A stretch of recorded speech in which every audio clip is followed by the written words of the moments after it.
কালি করিছিলি রঙ্গসভা নিমন্ত্রিত হয়ে আসিছিলে রাজন্য মণ্ডলী আদেশ থেকে সমস্ত রাজন্য মণ্ডলীকে সমস্ত ছুটি দিবে গোপপুরে এবং নিজ নিজ সৈন্য সামন্ত ধরি বলে বলে কৌশলে বধ করিবে কৃষ্ণ বলরাম।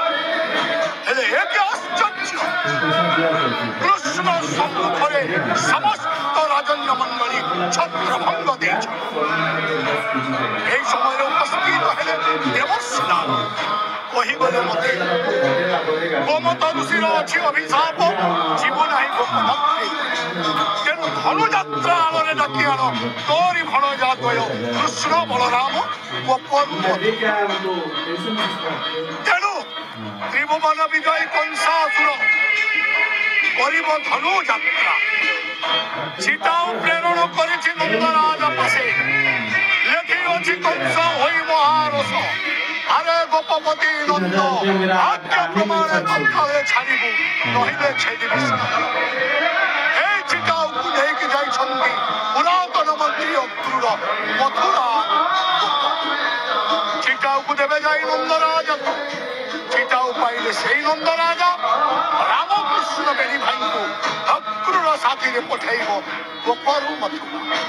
তারপরে দেবশ্রী নারদଙ୍କ বাক্য অনুসারে শঙ্খচূড়କୁ প্রেরণ করেছি সেই গোপন আদেশ দেইଅଛି শঙ্খচূড়କୁ যা শঙ্খচূড় লুকায়িত ভাবে ଯିବୁ তুই মথুরার এবং দর্শন করিব কৃষ্ণ বলরামে।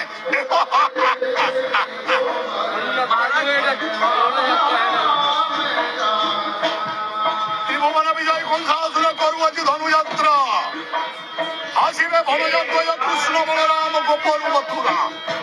আস আস কৃষ্ণ বলরাম দেখিব তুমি ধনুযাত্রা ধনুযাত্রা নୁହ কৃষ্ণ বলরাম এ দ্বাপর যুগরে তোতে বধ করিবা পাই মামু কংসাসুর রচনা করিছি অকট যাত্রা। সম্মুখ ভাগরে হেলে অবতীর্ণ বলে বলে কৌশলে নিহত করিবি সেই কৃষ্ণ বলরাম।